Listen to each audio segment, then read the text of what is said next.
Welcome. We're back for another edition of Soda City Jams. We're here today with Reptile Western, Bobby, and Daniel. So tell me a little bit about yourselves, just like individually. I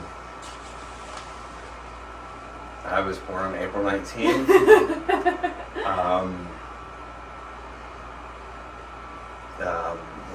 What else? What's like Just a guy. how did you get into to music? Probably. We were talking about it the other day, and it's like that time when you're like first kind of lose yourself listening to, you get lost in whatever you're listening to. It's really kind of an unspecific thing because I can trace it back. Like thinking about your own musical taste is strange, Right. because it's got a lot of. Because doing this, I've found that there's stuff you want to sound like at first, but then it's more interesting when it's meaningful. Yeah. All right. Cool. Yeah, I kind of just, I've been playing music since, I guess, about high school. And, typical, had a band with some friends in high school. We were kind of a punk band, kind of experimental. It was called Three Green Cows. Three Green Cows. Three Green Cows. I like There's that. a handful of people who might remember that. But, Nice. and, after high school, everybody goes their separate ways like they do. And eventually I wound up here in Columbia. I'm from Greenville. Okay. And, I just started kind of writing music on my own, mostly like electronic music and ambient music. And I got really kind of deep into the world of recording and home studio kind of stuff. Nothing fancy, but what works. And then just playing in some bands around here. And I don't know. I've just been experimenting and recording. And when me and Bobby met, we he said he had some ideas for some See, music. that's the thing. We met each other sort of through being in other bands, and I was very green, as far as any kind of, I would write a lot of lyrics and come up with melodies, but I didn't have really a lot of experience to be able to substantially do anything on my own. And we got to a point where we were even in one iteration of a band together with like 10 other people. Oh wow. But, Okay. But that kind of went away, and we were kind of forking the road where it's like, well, and I had his number, and I just was like, hey man, I got some interesting stuff written down. And I think at first you were like, I don't know what I'm doing, dude. And then about a week later, he texts me, he's like, alright, what's going on? And I've liked everything we've done. Yeah. Well, cool.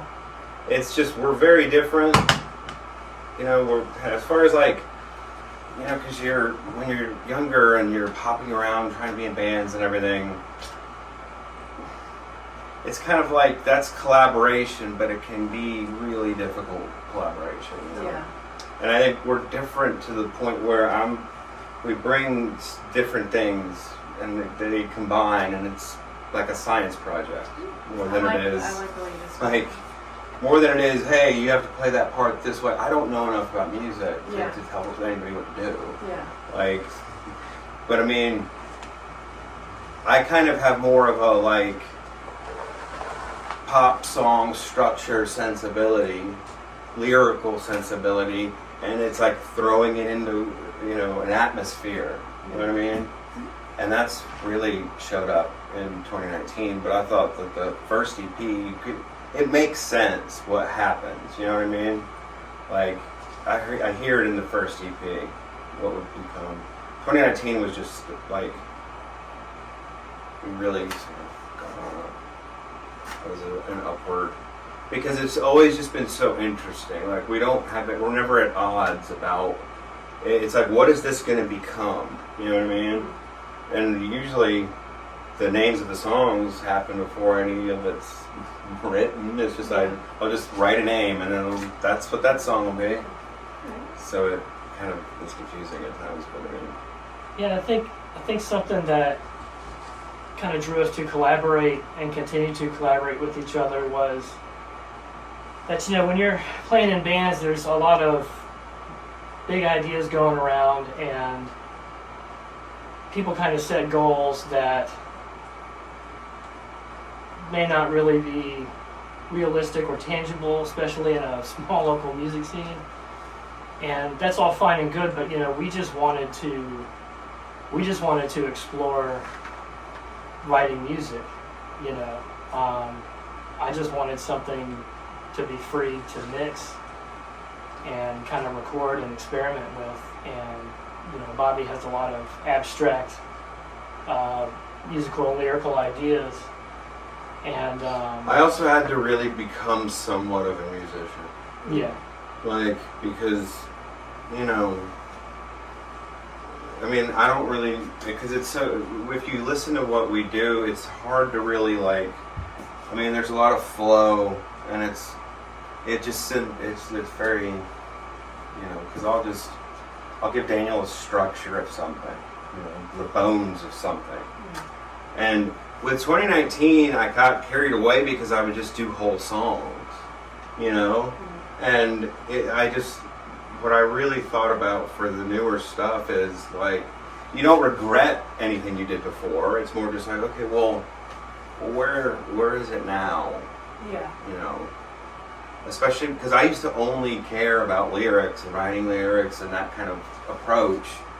But that has completely changed, you know, because it has to serve the actual song itself. So it's more about collecting words, you know, collecting things you hear people say and keeping a you know, record of it, and then kind of playing Mad Libs, you know. And then, because then we don't really know what the song is about, but it is about, it's personal too, you know what I mean?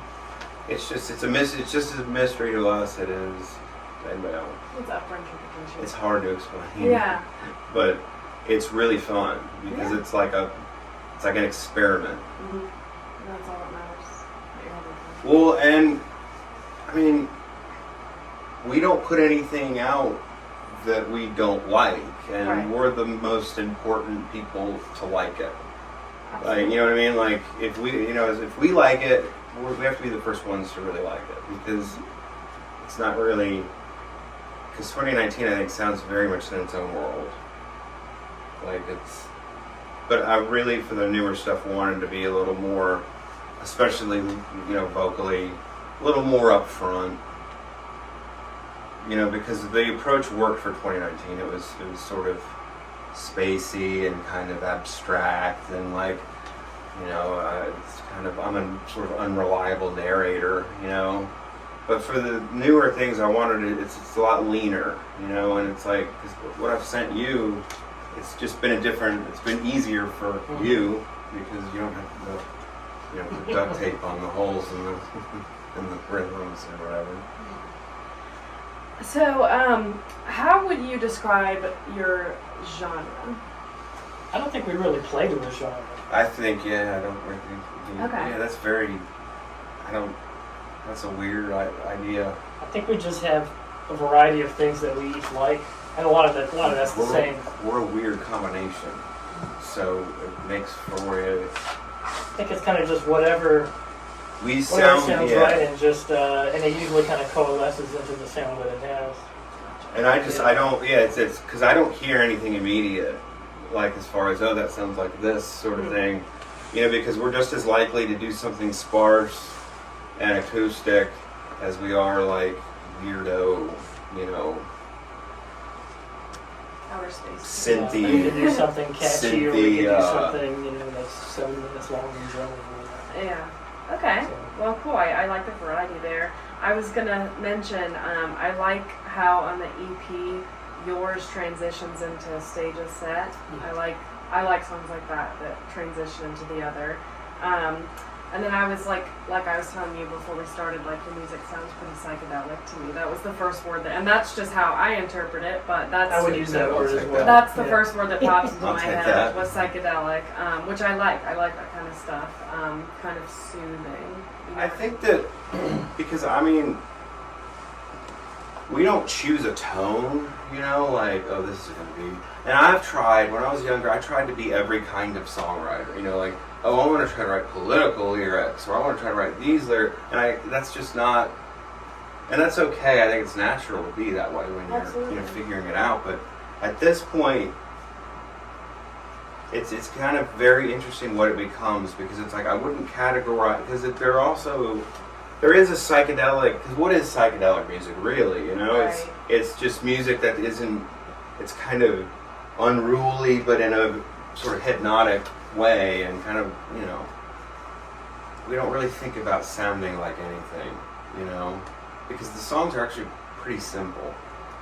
And like we've never set out to be, you know, kind of again going back to kind of the way we collaborate is, you know, we never really set out to be like, you know, okay, this is going to be the thing that we do, and then we're going to play live. Yeah, there was no plan. It was really just like, let's just do the best we can One song at a at our time. creativity, and let's just make a record, you know. And I like the approach, because I feel like, you know, when we're more prepared to, I think we're more prepared to do live versions now of songs that we've already written, you know what I mean? And it usually doesn't go that way, you know? But, Is it at all your goal to break into the EDM, techno, house music scene? I mean, I think we could have fun. I think we could hang out. We could hang out. We could hang in that neighborhood, like, Yeah. because that's like when I hear.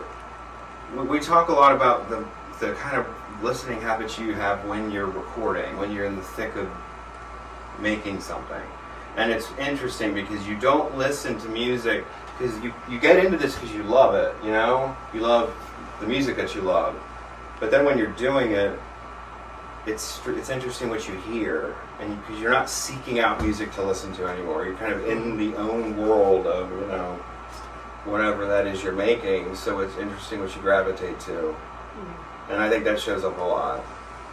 Blade Runner is a huge, the movie, you know what I mean? Like, just that aesthetic, you know, the neon kind of very, you know, 2019 was a lot of that. For the newer stuff, I think it's like if 2019 just crashed on Earth, and now it's going to figure out how to walk around in the wilderness. Evangelist, rest in peace. It's a little more like up front, and I just lyrically, whatever that role serves in what we do, which is sort of, you know, not a. It's just sort of like the voice of the. I don't want it to be like it's not. This happened to me today. Like it's not. We're gonna be that way. Well, I like that. But it's not that random either, though. You know, Right. Because when you try to write things, I want to sound poetic. You're usually not going to. Right. It's more like putting things together. You know, a sentence that you heard, and then Well, something you hear watching a movie, yeah. and then taking them and making the music the context of those words. Yeah. You know. Yeah, I like the way you described that. So we kind of already touched on this a little bit, but like you were saying before the interview, like your creative process, like you said, you kind of play hot potato. Yeah. So like you've worked a lot with the technology side of Yeah. the type of music you do. And you said you kind of send him like a sketch of something, and he'll help you put it together. A sketch on it. See, that's, you know, I never really played an instrument growing up. I didn't have like, musician parents or anything like that. I got into it very like, you know, I had some older friends that were in punk rock bands, and it was cool to be around, and like, I thought, you know, but I don't know, like with the tech, like that's how I can play music, you know, because it's like You can play it like a keyboard. It's sort of like Beach House, where it's like, I'm glad we're just a small group. It's just two of us, really. And it makes things surprising and simpler. And the tech part, I mean, I think that's relevant in any time, really, you know? Absolutely. Because everyone's always had access to the same instruments. Now, this would have been a lot more expensive. The way 2019 sounds would have been very expensive 20 years ago, but that's, you know, I like putting the songs together. I like putting the, you know, I just never really traditionally sat down and learned chords. I don't know chords, I don't know that, but I know it sounds right. You know? Yeah. Makes sense. It's a great time to make music. I mean, you know, the technology, you can have a quality studio in your bedroom. Absolutely. Yeah, you're not going to be a millionaire anymore, but do you really need to be? I mean, It's kind of a good thing. like, we get to take our time. Yeah. You know, we get to put things out that we want when we're ready to put them out. Right. And the idea of, you know, because that's when approval, I think, happens. That's success. It's like when you've made something that you're like, I can listen to that and not be embarrassed and Right. enjoy it.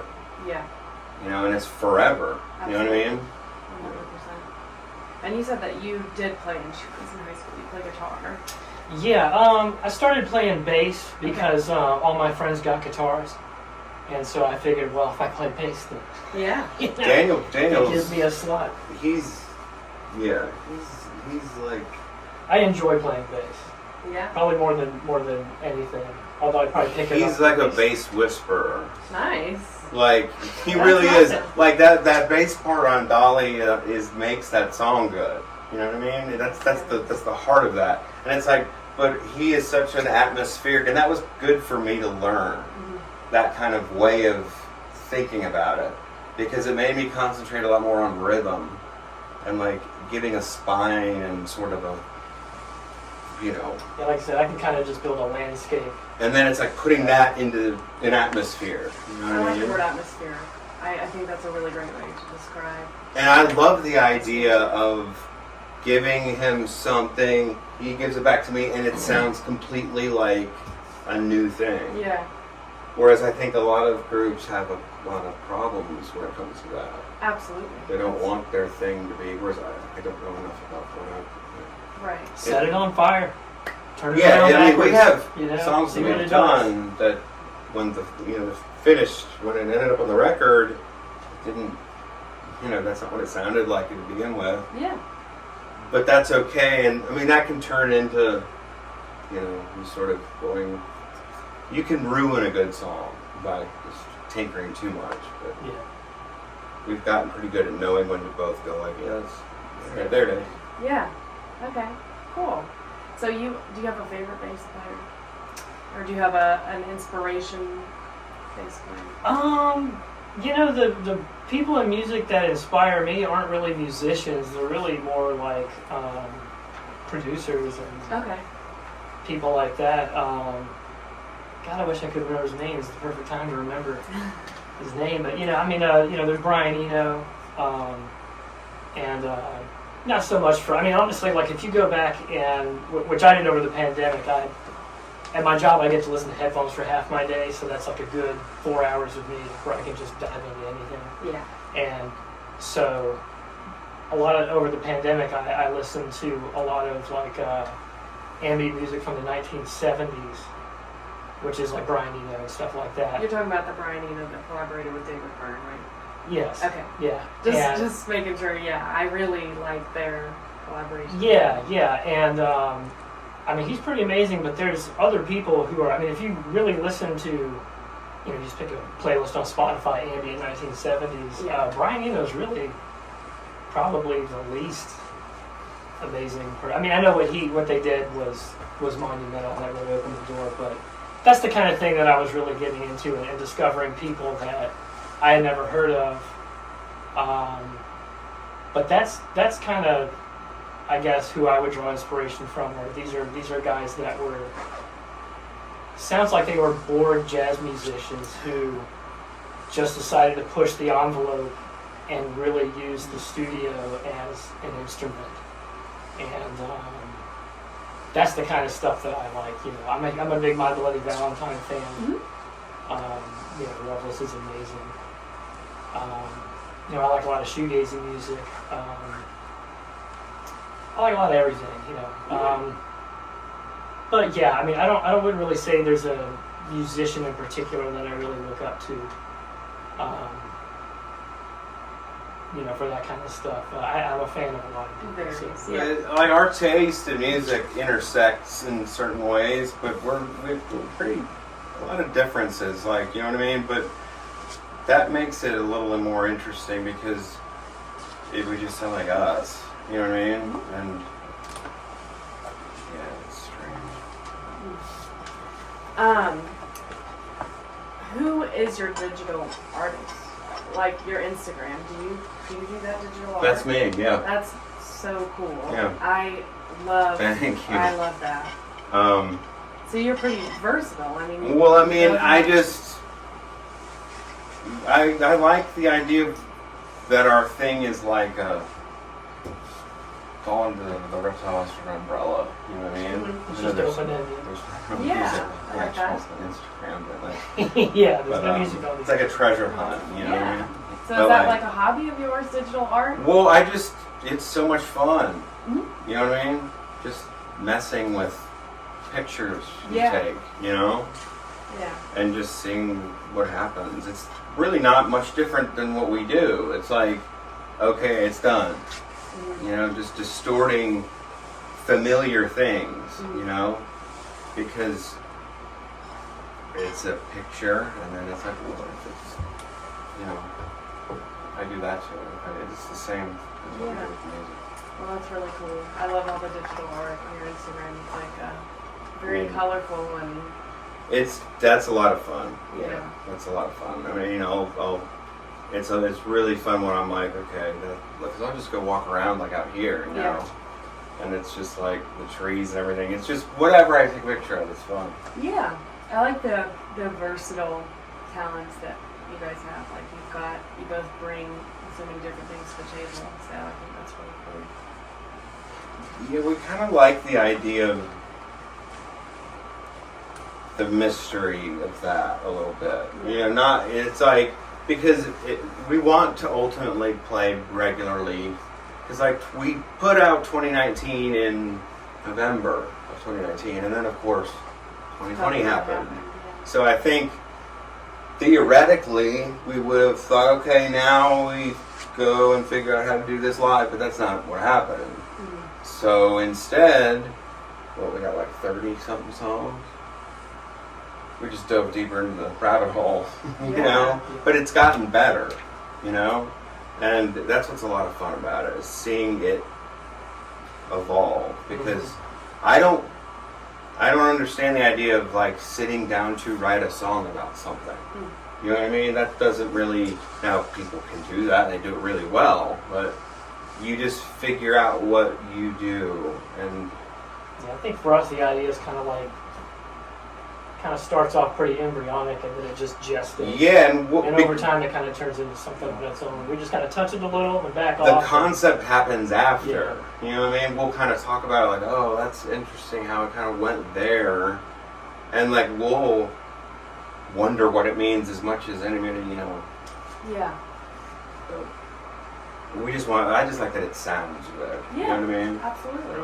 I think you said it well earlier when you said, you know, we're kind of like the book at the back of the library. Yeah. You know, talking about the mystery. You know, we're not really. We're not when really. you stumble upon it and it falls open, it's really.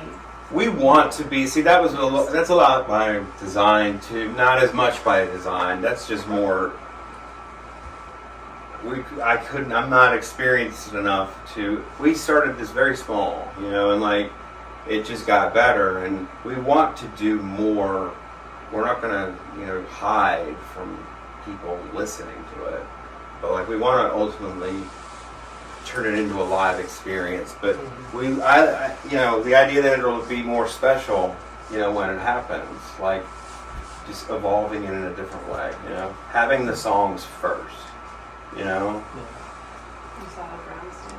There's a lot of reverse engineering involved. But it's fun to interpret, you know, because it feels like, you know, some of the best shows I've seen are when groups play the songs that you know, but they're in a kind of their own way, like, you know, like, you know, it's never the same, like it's like it's a living thing. What do you think are the most important traits in a musical companion? Being interested in what you're doing. Yeah, that's a good one. I mean, we don't have. Yeah, there's nothing. It just doesn't feel like that traditional sort of, you know, band thing. You know, it's more of just. I don't know, because we know a lot of bad traits that people have. Well, what are some bad traits? Well, I trust Daniel. You know what I mean? And I trust the material that I give him. I trust, because believe me, like, I've had some real insecure meltdown moments. I was like, right before we released 2019, I'm like, I ruined it, dude. I ruined the record. Did you put it out yet? And he's like, yeah, it's out, man. I'm like, dude, what? But I mean, that's kind of silly, you know? Because Daniel's not going to be involved in something he doesn't want to do. And he just flatly told me that. He's like, dude, lighten up, it's fine. And then about a few days later, I was like, yeah.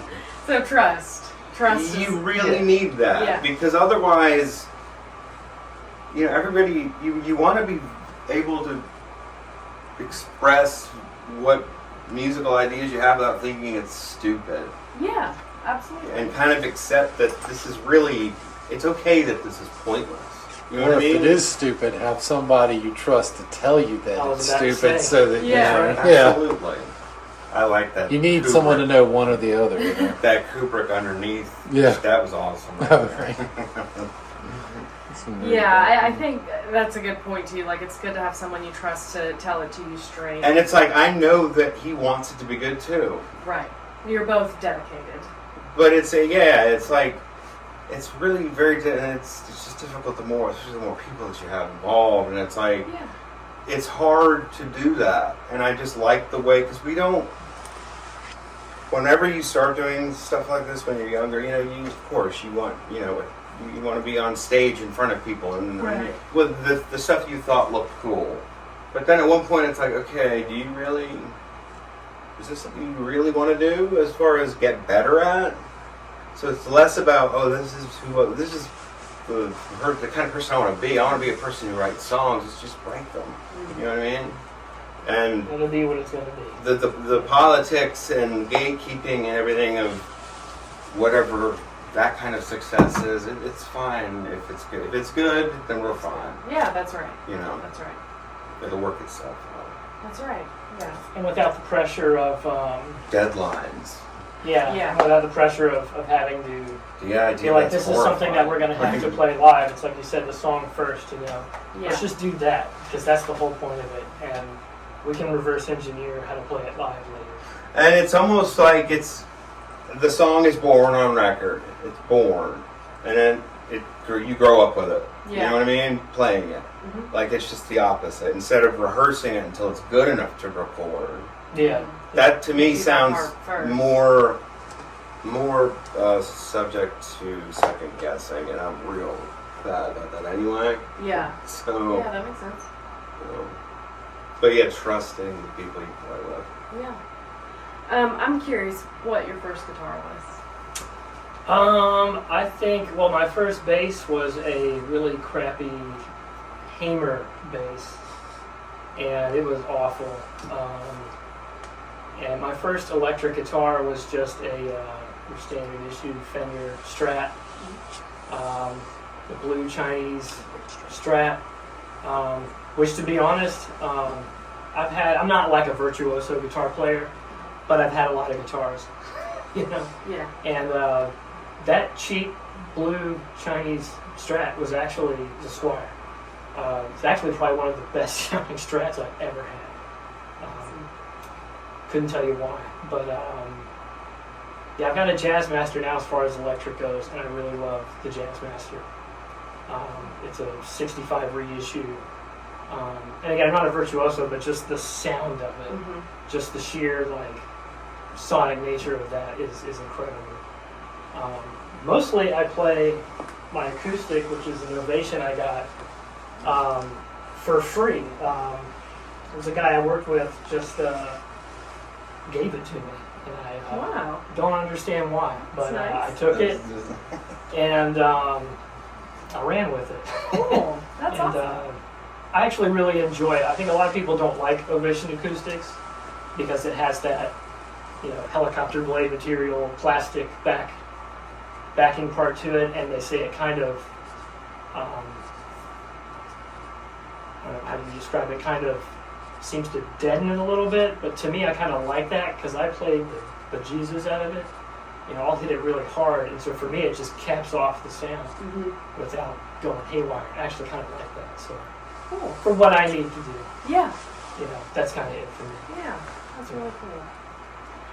So lastly, what do you guys have coming up? I mean, you said you've got some songs, like 30 we've songs. got like a lot of new music So maybe a that's new- nearly done. Okay. And I think that we're gonna be more, because 2019 it's just one big chunk, And I think we're gonna just put more out, like little, a few at a time, just Okay. throw them out there. You know what I mean? Okay. Not really necessarily following the rules of like this is what, because 2019 works as one piece of, Yeah.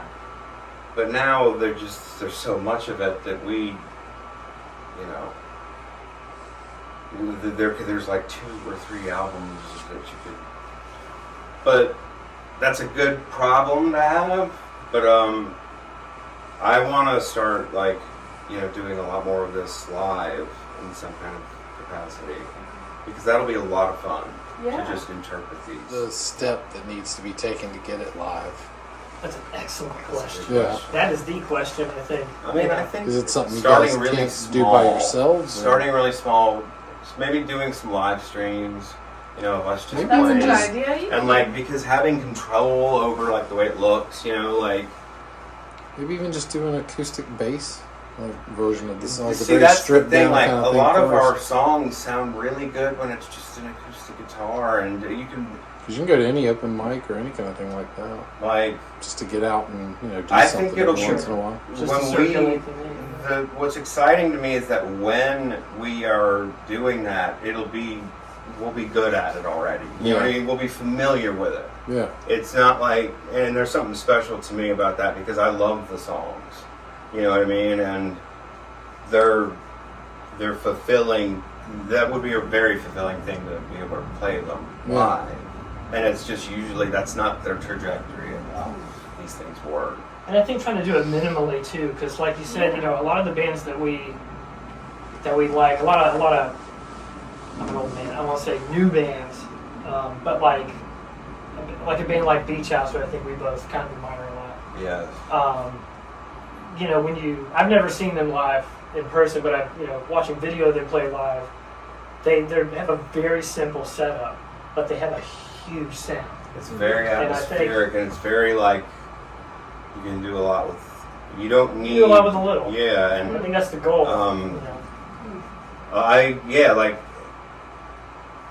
We have a drummer friend who's been kind of yeah, and in and out with us, and that's really would be. We can. We've been playing with. Hey Ben, sorry, I called you earlier. I was going to ask you if this is cool. We've been doing it now, but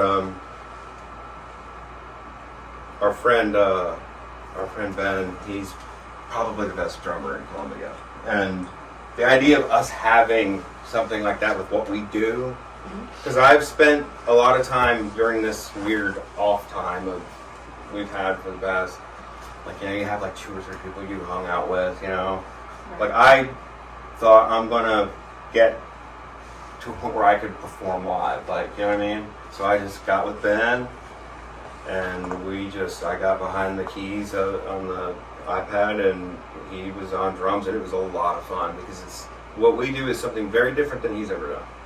You know what I mean? And you played with him for a long time. Yeah. Aggressive. Very intuitive jazz Yeah, drummer. and this Yeah. is like wavy. This is more like, it's not the sharp turns, it's just a lot of the same thing, but with sort of, and it's been interesting. Yeah, and it's like, I don't know why I keep going back to Brian Eno. One thing he said that I've never, I know. nobody has ever mentioned, except for our friend Russell. I mean, nobody I know has ever mentioned Brian Eno before, so it's refreshing actually. But one thing he's got a lot of good quotes. You kind of surf the internet, Brian Eno quotes. But he's got that good mindset. I like that. But what is it? He said, electronic music isn't about skill; it's about selection. And like that's the case with us. It's not about if you can play this amazing solo, which of course is always amazing. But it's more about It's a vibe. how does this riff hit? Like how does it come across compared to the rest of the song, and how do the instruments that we've selected and the sounds we've selected play into the mood of it? And kind of I think the challenge for Ben drumming is that it's not just like 1, 2, 3, 4, here we go. He's got to think more abstractly about But that's been so cool seeing him do that. Yeah. Because it's a challenge for him. But it's been so cool seeing him like have it click. You know what I mean? Because it makes what we've done. That's when I realized that it's like, okay, playing with him, I'm like, this could be really good live. I mean, there's things on like 2019. Yes, like the second song, Anastasia Lane's, it's not really in a proper order for a song. Like if you listen to it, I don't know what your impression is of it was, but I think when he first played me what he had, I was like, well, this is all wrong. But I kept listening to it on repeat, and that wrong way kind of just dug in. There's some happy accents. And then I was like happy accents. Yeah, and then so it's like, it sounds very repetitive, but if you look at it mapped out on my computer, nothing really repeats. Everything's always slightly different as it goes along. Okay. And there's things where like, you have 4 beats in a measure here, but then over here there's an extra beat, and then it goes back. None of it sounds disjointed though. None of it sounds disjointed though, but in wavy. a mathematical sense, it's all over the place. Yeah. And that's why with the newer things, it's a lot leaner. You've noticed that, where it's like, sounds just like, because I wanted to do that especially. I wanted to be like, okay, because there are a lot of happy accidents on that 2019 album. Because I really enjoy it, and it's not like I listen to it and go, man, why didn't I know that then, or whatever. I like what it works that way. It works for it.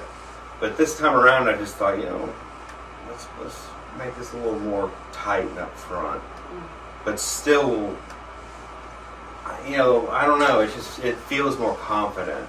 it's more straightforward. Yeah. Well, we're really looking forward to what's coming up. Really pleased, and got a drummer on your hands, so that's Potentially. yeah. So you never know. We're looking forward to that. You never know what we'll do. Yeah. So thank you so much for being here today, and Thanks for and being thanks here. for We jamming appreciate with it. us.